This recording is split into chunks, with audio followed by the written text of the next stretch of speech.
Owner साहब हमारे साथ हैं, हम उनसे पूरी जानकारी अच्छी तरीके से लेंगे। वो एक बिजनेस भी कर रहे हैं और उसके साथ डेयरी फार्मिंग कर रहे हैं दोस्तों। तो वो कितना टाइम, पूरा टाइम नहीं दे पा रहे हैं, फिर भी पशुपालन अच्छी तरीके से कर रहे हैं, तो उनसे हम पूरी जानकारी लेंगे दोस्तों। और अच्छी तरीके से 10-12 साल से चला रहे हैं, फिर भी उनके पास अभी मतलब कोई ज़्यादा बड़ा नहीं किया हुआ है उन्होंने, सिर्फ 20 पशु रखते हैं छोटे बड़े मिला के। तो उनको हम पूरी जानकारी लेंगे कि क्यों वो बड़ा नहीं करते हैं, किस तरीके से मैनेज करते हैं, क्योंकि पूरा टाइम फार्म पे न दे पाने के कारण भी अच्छा सा मैनेजमेंट उनका चल रहा है दोस्तों। तो उससे पहले मेरे चैनल पे नए हो तो चैनल को सब्सक्राइब करें, फेसबुक पे देख रहे हैं तो पेज को लाइक करना ना भूलें दोस्तों। तो आइए वीडियो को शुरू करें। तो सर, आपका छोटा सा परिचय आपके डेयरी फार्म के एड्रेस के साथ हमारे किसान भाइयों को बताइए। नमस्कार सभी व्यूअर को, मेरा नाम हसन अली चौधरी है। पालमपुर, तालुका पालमपुर, बनासकांठा और गुजरात से हूँ मैं। तो सर, आप कितने साल से डेयरी फार्म चला रहे हैं? मैं 10 साल से डेयरी फार्म चला रहा हूँ। तो 10 साल पहले आपने शुरुआत की, तब आपने किस तरीके से शुरुआत की थी? आप उसके पहले आपका क्या कर रहे थे? 10 साल पहले हमारे मम्मी पापा जो डेयरी फार्म चला रहे थे, पर वो ज़्यादातर बफेलो का ही काम था। और जब मैं मेरे पास बिजनेस आया तो मैंने काऊ खरीदी और एक काऊ से फिर आगे बिजनेस बढ़ाया। तो आपने तभी भैंसों को बेच दिया या आप रखते हैं? भैंसों तो थी, पहले भैंसों का डेयरी फार्म था जब आप के मदर फादर करते थे तब, और अब आप ज़्यादातर गाय रखते हैं। तो ऐसा क्यों किया आपने? क्योंकि डेयरी फार्म अभी काफ़ी चल रहे हैं, तो गायों का मिल्क का भाव काफ़ी कम मिल रहा है और बफेलो का ज़्यादा मिल रहा है। तो आपने उस टाइम ऐसा क्यों सोचा कि हमें बफेलो का न करते हुए गायों का करना चाहिए? तो बफेलो में क्या दिक्कत होती थी कि बफेलो ज़्यादातर 5 महीना ही मिल्किंग कर पा रही थी, और ये काऊ है, काऊ में हम उसको जितना चारा देंगे उतना वो पूरे 9 महीने तक भी मिल्किंग दे पाती है। इसीलिए हमें बफेलो में मुनाफा ज़्यादा लगता है। तो अब कम मतलब लॉन्ग टाइम पे दूध नहीं देती, और गाय हम जब तक उसको ड्राई नहीं करेंगे तब तक वो दूध देती रहती है।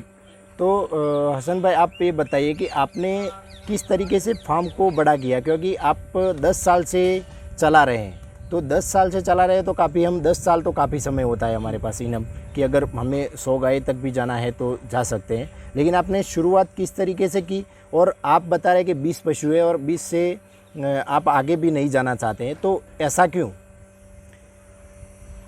क्योंकि हमारे पास ज़मीन कम है, इसलिए हम 10 पशु से हमारा काम चला रहा है, बिजनेस चल रहा है, और 10 पशु में हमें मुनाफा भी अच्छा मिल रहा है।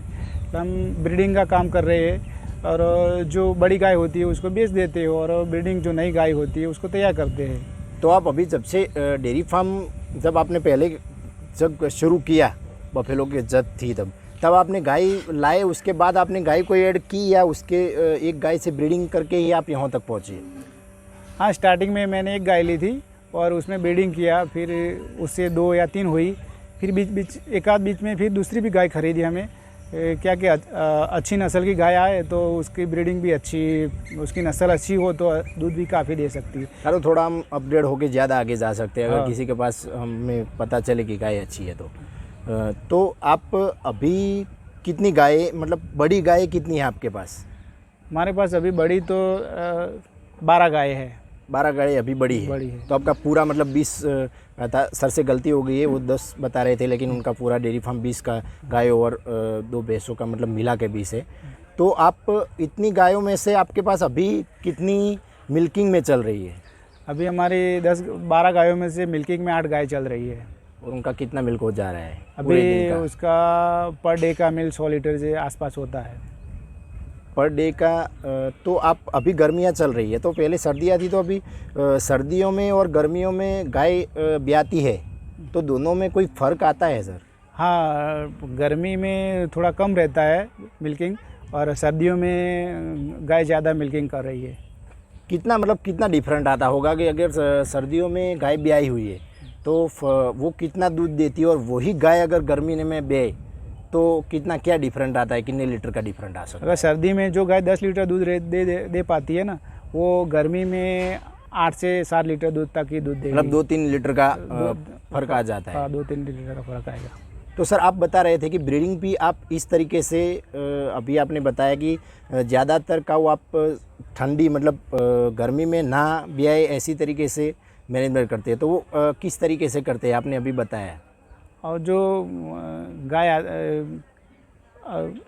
हीट में आती है, गाय हिट में आती है तब हम देखते हैं कि अभी कौन सा महीना चल रहा है, तो उस हिसाब से हमें हिसाब लगा के फिर उसको EI करवाते हैं। तब EI करवाते हैं ताकि वो उस समय ही आप EI करवाते हैं या बीच में जाने देते हैं कि अगर 9 महीने के बाद उसका गर्मियों का समय तो नहीं आता है ना, वो उनको चला मतलब जाने देते हैं और ठंडी में आप आए तब तक उसको EI करवा देते हैं, ऐसा तरीके से। तो ये मुझे भी नया सीखने को मिला दोस्तों कि वो गर्मी में अगर ब्याती है तो काफ़ी 2-3 लीटर का मतलब गैप हो जाता है, तो अगर 2-3 गाय होगी तो 5-7 लीटर का फ़र्क पड़ जाता है दोस्तों।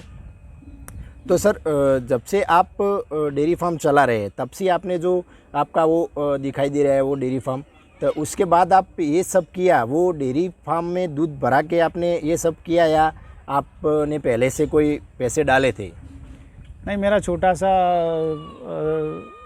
फार्म था और वो कच्चा फार्म था, पर सब मैंने ये काऊ खरीदी तो 1 से 2, 3 या 4 काऊ हुई।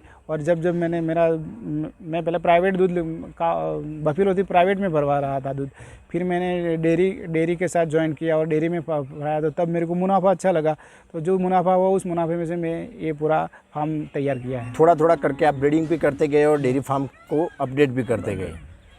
तो अभी आपका क्या मतलब आप 20 गायों से ज़्यादा नहीं रखना चाहते, तो उसका कारण सिर्फ एक ही कि मतलब आपके पास ज़मीन कम है। हाँ, वही है। और कोई आपको अगर ज़मीन आपके पास ज़्यादा होती तो आप सोच सकते तो थे मैं आगे का सोच सकते थे। अभी हमारे पास ज़मीन कम है, इसीलिए हमें 20 गायों तक ही सीमित रहना चाहते हैं। तो इसका मतलब ये है सर कि ये डेयरी फार्म वैसे अभी के समय में काफ़ी, क्योंकि फीड महंगा हो गया है, चारा महंगा हो गया है, सूखा हरा तो हमारे पास थोड़ी बहुत ज़मीन होती है तो हम लगा देते हैं, तो फिर भी आप कह रहे हैं कि मेरे पास अगर ज़मीन होती तो मैं बड़ा फार्म लगाता, तो क्या आप डेयरी फार्म से अभी प्रॉफिट ले पा रहे हैं या किस तरीके से अभी के हिसाब से आप किस तरीके से चल रहे हैं? क्योंकि आपने शुरू किया था तब तो भाव काफ़ी कम थे और अच्छी तरीके से मुनाफा भी हो रहा था, तो अभी का हाल आपके फार्म का क्या है? आप क्या मतलब कहेंगे हमारे किसान भाइयों को? अभी का हाल हमारे फार्म का सरभर चल रहा है, ना नफ़ा ना नुकसान, और हम अभी तो चला रहे हैं, लेकिन अभी क्या चारा भी बहुत महंगा हो गया है और उसकी जो फीडिंग आती है वो भी महंगी हो गई है, इसीलिए अभी सरभर चल रहा है। तो सर इस समय में अगर हमारे व्यूअर्स में से कोई नया भाई देख रहा है, किसान दोस्त, या वो किसान है और वो अभी डेयरी फार्मिंग नहीं चला रहा है, वो करना चाहता है, तो उनको क्या आप सुझाव देंगे कि अभी डेयरी फार्म करना चाहिए या नहीं करना चाहिए? हाँ, अभी भी डेयरी फार्म करना चाहिए, क्योंकि ये बिज़नेस तो अच्छा ही है। अभी नहीं भाव मिल रहा, तो आगे जाके तो भाव तो मिलना ही वाला ही है। जब महंगाई बढ़ेगी तो भाव भी बढ़ेगा, तो मेरे हिसाब से तो डेयरी फार्म करना चाहिए। तो सर आपने बताया कि आपका दूसरा बिजनेस है, तो आप मैनेजमेंट किस तरीके से करते हैं? क्योंकि डेयरी फार्म तो अगर हो तो डेयरी फार्म में तो पूरा टाइम हमें देना चाहिए होता है, तो आपका कौन सा बिजनेस है और किस तरीके से आप मैनेजमेंट करते हैं? कौन से समय पे आप डेयरी फार्म का काम करते हैं? मेरा बिजनेस है फोटोग्राफी, मैं वेडिंग फोटोग्राफ़र हूँ, पर वेडिंग फोटोग्राफर में क्या है, टाइम सीज़न में ही देना पड़ता है, और बाकी का टाइम मैं फार्म में भी देता हूँ। और मेरी वाइफ भी काफ़ी मेहनत करती है, और साथ में मैं एक लेबर भी रखता हूँ। लेबर और मेरी वाइफ दोनों ये काम संभाल सकते हैं। तो सिर्फ आपके वाइफ और एक लेबर के साथ मतलब आप तो पूरा टाइम नहीं दे पाते होंगे? ना, मैं पूरा टाइम नहीं दे पाता। और अभी तो सर ये भी बताइए कि आपका बिजनेस क्या है कि पशु मतलब रखते हैं, उनको भी मालूम ही होगा, लेकिन हमारे जो नए व्यूअर्स देख रहे हैं उनको बताइए कि आपका लॉकडाउन में क्या सिचुएशन हुई थी? अगर आपका सिर्फ बिजनेस होता और ये नहीं होता तो किस तरीके से, तो मतलब उसके बारे में जानकारी दीजिए कि ये बिजनेस क्यों ज़रूरी है ऐसे समय में भी? हाँ, ये डेयरी फार्म ज़रूरी है, क्योंकि लॉकडाउन में मेरा वेडिंग फोटोग्राफर मैं हूँ, और आप सबको पता है कि लॉकडाउन में सब कुछ बंद था, वेडिंग बंद थी, सब कुछ बिजनेस बंद था। तो तब 2 साल तक अगर मेरा एक ही बिजनेस होता तो मैं दिक्कत में आ सकता था, और मेरे पास ये फार्म था, तो इसीलिए मेरे को लॉकडाउन में इस फार्म से बहुत ही सहाय मिली। तो सर आप जो ब्रीडिंग की बात करें तो अभी आप एक भी पशु नहीं ला रहे हैं?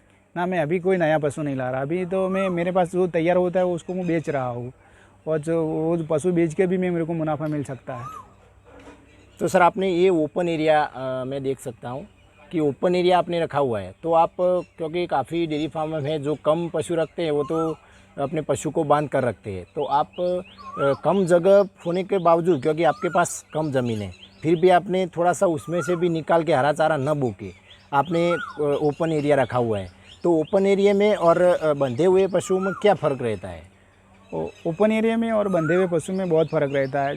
हमें बंधे हुए पशु रखते हैं तो उसमें उसके मस्टाइड की प्रॉब्लम आ जाती है, और एक ही जगह पे बंधा हुआ पशु पूरा जकड़ जाता है, और खुले में पशु उसके अपनी मर्ज़ी से बैठ सकता है, उड़ सकता है, और चारा भी हम डाल देते तो उसको खाना खा सकता है, पानी भी खुले में मिल सकता है, जब चाहे वो खा पी सकता है, इसीलिए उसको कंफर्टेबल रहता है, इसीलिए वो हमें दूध भी ज़्यादा दे सकता है। तो ओपन रखने के इतने फ़ायदे हैं दोस्तों। आप देख सकते हैं कि सर ने बताया कि सर के पास कोई ज़्यादा है नहीं ज़मीन, फिर भी वो ओपन एरिया बनाया हुआ है, क्योंकि आप सोच सकते हैं कि 20 पशुओं के लिए ओपन एरिया कितना होना चाहिए, क्योंकि अगर हम बंधेंगे तो काफ़ी कम जगह में उसमें मतलब एक तीन टाइम ज़्यादा ज़मीन की ज़रूरत पड़ती है 20 पशुओं के लिए अगर खुला रखता है दोस्तों। तो आप ये भी सोच सकते हैं कि अच्छा छोटा सा फार्म, उनके पास कम ज़मीन, फिर भी बहुत ही अच्छी तरीके से मैनेजमेंट के साथ बता रहे हैं। तो सर अभी आप 100 लीटर का बोल रहे थे, तो अभी क्या आपका डेयरी आपका मिल्क बनास डेयरी में जा रहा है, तो आपको डेयरी क्या भाव से दे रही है? अभी फैट के हिसाब से जा रहा है। अगर मेरा 4 से 4.5 फैट आता है तो मेरा पर लीटर 30 रुपये के आसपास मिल्क जा सकता है। तो अभी समय है सर कि जो बनास डेयरी हमारे काफ़ी किसान साथी जानते ही है कि बनास डेयरी प्रॉफिट देती है, और जो अपने लोकल कलेक्शन सेंटर है वो भी प्रॉफिट देते हैं। तो आपका जो आपके 20 पशु है इसमें से आपने मतलब पिछले साल यानी कि अभी 22 चल रही है, तो 21-22 का आपने कितना मिल्क पूरा हो गया था पूरे साल का? पूरी साल का मैंने जो दूध भरवाया था उसका मेरा पूरी साल का मैंने 9 लाख का दूध भरवाया था। अगले साल का मतलब 20 साल का 20 लाख का हुआ है। तो अगर आपको ब्रीडिंग करके आपको क्या फ़ायदा हुआ कि अगर पहले जब आप शुरुआत में किया तो आपके पास 5 पशु होंगे, तो आप मतलब कितना मिल्क ले रहे थे, और उसके बाद आपके 7-8 लीटर में से आप 10-12 लीटर मतलब ब्रीडिंग में आपको किस तरीके से फ़ायदा हुआ है? हाँ, फ़ायदा काफ़ी हुआ। मेरे पास पहले 5 पशु थे, तब मैं 20-25 लीटर दूध भरवा रहा था। अभी मैंने ब्रीडिंग करके मेरा पशु ज़्यादा बढ़ा है, तो इससे हिसाब से मेरा दूध भी बढ़ा, और अभी मैंने पूरे साल का 9 लाख के आसपास का दूध भरवाया है। तो सर आपका पर काऊ मतलब एवरेज कितना निकल जाता है? अभी गर्मी में पर काऊ का एवरेज मेरा 6 से 7 लीटर निकलता है। और आपके जो डेयरी फार्म के सबसे बड़ी गाय है वो कितना मिल्क दे रही है? अभी मेरे पास एक बड़ी गाय है, वो 11 से 12 लीटर तक दूध टंग का दूध दे सकती है। तो वो कौन से लैक्टेशन में है सर?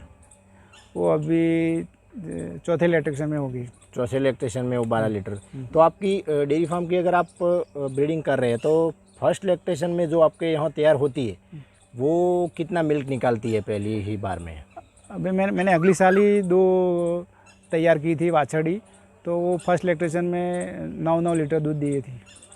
तो दोस्तों देख सकते हैं कि सर कोई इतना बड़ा फार्म नहीं है, फिर भी अच्छी तरीके से छोटा सा मैनेजमेंट के साथ शुरू कर रहे हैं दोस्तों। और अगर हमारे किसान साथी में से कोई करना चाहे तो सर का वीडियो पूरा देखा होगा तो आपको अच्छी तरीके से जानकारी दी होगी। तो सर हमें जानकारी देने के लिए धन्यवाद। Thank you.